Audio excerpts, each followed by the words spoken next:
tampilin video kan? Ulang lagi lah cuy. Iya Bu. Awal. Enggak usah ulang. Enggak, Iya, Bu, nggak bisa nggak ulang soalnya yang tadi ku hapus. Oh iya. Ulang dari awal. Iya. Oke. Assalamualaikum warahmatullahi wabarakatuh. Selamat pagi anak-anak. Waalaikumsalam warahmatullahi wabarakatuh. Ibu. Apa kabar semuanya? Alhamdulillah. Sehat. Alhamdulillah. Semoga kita senantiasa berada dalam lindungan Allah Subhanahu wa taala ya anak-anak. Baik, sebelum kita memulai pembelajaran hari ini, alangkah baiknya kita berdoa terlebih dahulu. Ibu minta kepada Ahmad Rifai, silahkan dipimpin ya nak doanya. Baik Bu. Bismillahirrahmanirrahim. Rabbi jilna ilman warzuqna fahman wa amalan salihan wa ilman nafi'an. Alhamdulillahi rabbil alamin. Alhamdulillahirabbil alamin.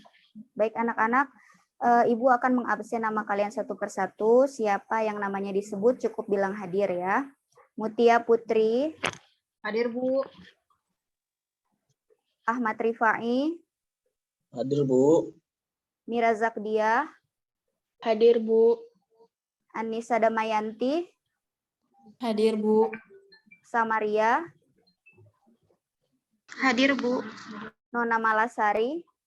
Hadir Bu. Baik, hadir semua ya. Nah, anak-anak, hari ini kita akan mempelajari tentang sejarah kebudayaan Islam. Materi kita hari ini adalah kemunduran umat Islam. Nah, sebelum itu Ibu akan menyampaikan sedikit mengenai kemunduran umat Islam.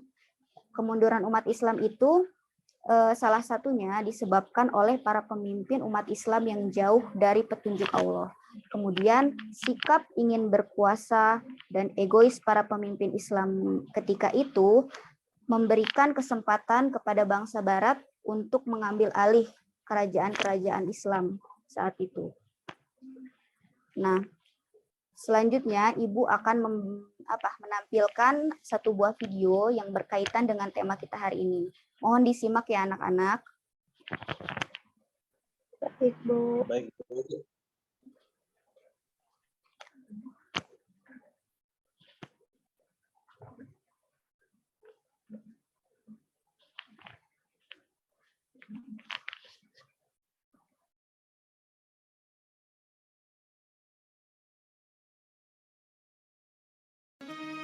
Kemunduran kerajaan-kerajaan besar Islam di Jazirah Arab mempengaruhi kemunduran agama Islam itu sendiri. Daulah Abbasiyah menjadi salah satu kerajaan yang kemundurannya memiliki peran penting dalam sejarah Islam. Daulah Abbasiyah berdiri di tahun 1508 dan runtuh pada tahun 1517. Keruntuhan daulah tersebut disebabkan oleh beberapa faktor, yang dibagi menjadi faktor internal juga eksternal. Seperti yang kita tahu, perebutan kekuasaan pusat pemerintahan merupakan masalah yang hampir pasti terjadi di lingkungan internal kerajaan. Sebagian besar penguasa merupakan berbangsa Arab yang memberikan pengaruh besar pada masanya. Namun kalangan Ajam atau non-Arab dan bangsa Persia juga menginginkan kekuasaan dengan memiliki pemimpin dari kalangan mereka. Fanatisme kebangsaan ini memercik perselisihan dalam pemerintahan Daulah Abbasiyah dan berujung pada perebutan kekuasaan pemerintahan. Kemunduran di bidang politik serta-merta menyebabkan krisis ekonomi. Kecenderungan penguasa untuk hidup mewah dan berfoya-foya diikuti oleh kalangan orang kaya menyebabkan kemiskinan bagi rakyat biasa, sehingga pemerintahan yang awalnya kaya raya terganggu perputarannya. Dengan berbagai permasalahan yang muncul, membuat rakyat kehilangan kepercayaannya kepada kedudukan Khalidah yang rapuh dan mulai mendirikan daulah-daulah kecil untuk memerdekakan diri. Peristiwa memerdekakan diri ini didominasi oleh bangsa Turko dan Persia, sehingga memicu perpecahan dalam pemerintahan. Sedangkan dari faktor eksternal disebabkan oleh perang salib yang menanamkan benih permusuhan umat Islam dan Kristen dan makin memuncak karena peraturan Daulah Bani Seljuk yang mempersulit orang-orang Kristen untuk berkunjung ke Baitul Maqdis. Perang salib juga memakan banyak korban dan jatuhnya beberapa daerah kekuasaan Islam ke tangan musuh. Tragedi kemanusiaan berupa penganiayaan dan penyiksaan yang berlangsung selama 40 hari di bawah pimpinan Hulagu Khan memakan ratusan ribu jiwa umat Islam, juga menjadi salah satu faktor keruntuhan kerajaan. Tidak hanya dialami oleh Daulah Abbasiyah, beberapa daulah lain juga bernasib sama, seperti Daulah Bani Ahmar di Andalusia, di mana khalifah serta umat muslim diusir atau tinggal namun berpindah keyakinan. Daulah Mughal di India tidak lebih baik, karena rapuhnya pemerintahan memberikan celah bagi Inggris untuk menjajah. Berdasarkan peristiwa yang telah terjadi, Syekh Amir Arsalan mengungkapkan beberapa alasan mengapa umat Islam mundur dan sulit maju. Pertama, umat Islam sudah tidak benar-benar mengamalkan ajaran yang sesuai syariat, khususnya yang berasal dari Al-Quran dan hadis. Kedua, umat Islam tidak mau bersatu dan terpecah belah. Hal inilah yang menyebabkan kerapuhan, sehingga memberikan celah bagi bangsa lain untuk menghancurkan umat Islam. Ketiga, mayoritas umat Islam terlalu cinta dunia dan takut mati, padahal sudah dijelaskan bahwa kehidupan kita di dunia ini hanya sementara dan menjadi waktu untuk mengumpulkan amal sebelum pergi ke akhirat nanti. Dan yang terakhir, hilangnya semangat jihad, yaitu perjuangan sungguh-sungguh karena panggilan ilahi, dan mengerahkan semua potensi dan kemampuan demi mencapai tujuan, yaitu menegakkan kebenaran dan kebaikan agama. Sebagai generasi muda Islam, ada baiknya kita menyadari kesalahan-kesalahan pendahulu kita dan menjadikannya sebagai pelajaran untuk membenah diri di masa sekarang, sehingga Islam dapat bangkit kembali dengan menyebarkan kebaikan dan menerima perbedaan yang ada di dunia ini. Introducing Employ.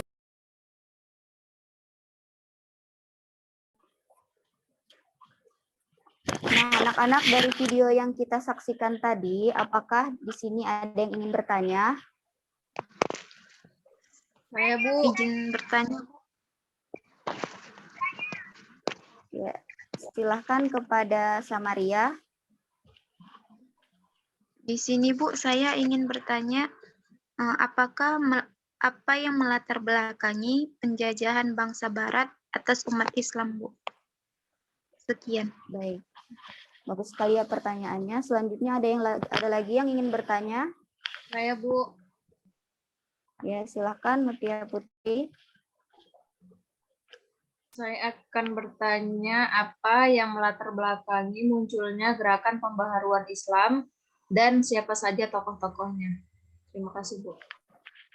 Baik, bagus sekali pertanyaannya ya. Nah, anak-anak, dari pertanyaan teman kalian, apakah di sini ada yang ingin menjawab? Silahkan, Ibu persilahkan. Saya, Bu, izin menjawab. Ya, silahkan Anissa Damayanti.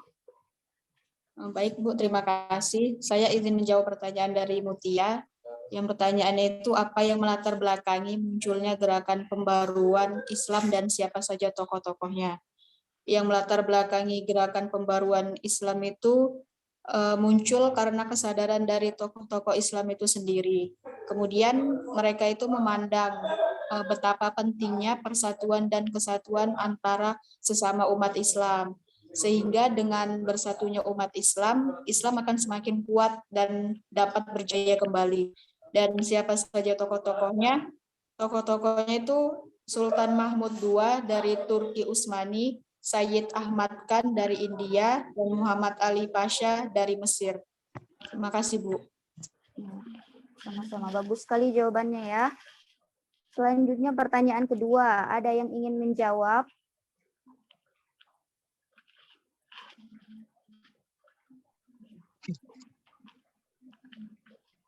Ya, siapa yang ingin menjawab? Tadi pertanyaannya apa ya? Pertanyaannya itu apa yang melatar belakangi penjajah Barat?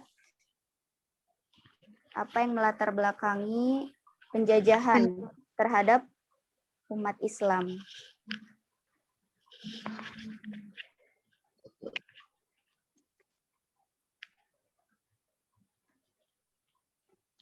Baik, di sini saya ingin mencoba menjawabnya, Bu.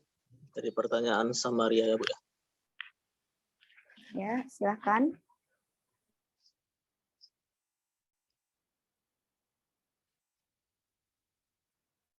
Penjajahan bangsa Barat atas dunia Islam. Kebangkitan bangsa Barat bermula dari semangat keilmuan yang begitu tinggi. Telah membawa bangsa Barat pada penemuan-penemuan baru dan banyak melakukan penjajahan samudra, serta revolusi industri hingga berakibat pada imperialisme terhadap bangsa-bangsa Islam pada khususnya. Setelah bangsa Barat menguasai ekonomi dan politik negara-negara Islam, terdapat pula negara Barat yang menjajah dunia Islam dengan melakukan penyebaran agama Kristen melalui misionaris atau zending. Mungkin itu saja, Bu. Ya, bagus sekali ya jawabannya ya. Terima kasih. Selanjutnya anak-anak, dari pertanyaan dan jawaban kalian tadi, apakah di sini ada yang dapat menyimpulkan? Saya, Bu. Ya, silahkan kepada Nona Malasari. Baiklah, di sini saya akan menyimpulkan pembelajaran hari ini. Yang pertama adalah kemunduran umat Islam disebabkan menjauhnya para pemimpin umat Islam dari petunjuk Allah Subhanahu wa taala. Sikap egois dan ingin berkuasa para pemimpin kerap memicu terjadinya perang saudara yang muncul di setiap daulah. Hal ini memberikan peluang bangsa lain untuk mengambil alih kesempatan dan kekuasaan yang sebelumnya dimiliki oleh bangsa Islam. Dan yang kedua yaitu umat Islam harus introspeksi atau sekian banyak peristiwa yang terjadi pada daulah-daulah Islamiyah yang pernah berjaya namun kemudian mengalami keruntuhan. Tidak ada kesuksesan yang didapatkan tanpa adanya perjuangan. Poin yang ketiga yaitu kebangkitan umat Islam merupakan titik balik dari kesadaran untuk bangkit dan meraih kembali kejayaan yang pernah didapatkan oleh umat Islam. Poin yang keempat, semangat nasionalisme harus ditanamkan dalam jiwa setiap umat Islam. Karena cinta tanah air adalah sebagian dari iman, umat Islam akan lebih mudah mengembangkan syiar Islam pada negara yang berjaya. Mungkin hanya itu, Bu, yang bisa saya sampaikan. Iya, bagus sekali. Terima kasih, Anak. Nah, anak-anak, jika kita kaitkan materi hari ini dengan kehidupan sehari-hari, kemunduran umat Islam. Nah, hendaknya itu kita sebagai umat Islam yang sudah diberi banyak sekali potensi oleh Allah Subhanahu wa taala agar senantiasa bangkit dan mau meraih kemajuan yang tinggi. Misalnya seperti jihad jiwa dan harta dalam membangun peradaban gitu. Peradaban barat dan peradaban maju menerapkan jihad untuk meraih ilmu pengetahuan. Begitu juga kita seharusnya bangsa-bangsa yang ingin maju harus mengeluarkan potensi dan sumber daya yang besar. Kemudian, sebagai umat Islam hendaknya bangkit dan menyusul bangsa-bangsa yang maju. Karena bisa kita lihat kan bangsa Barat teknologinya sangat maju. Oleh karena itu kita tidak boleh tertinggal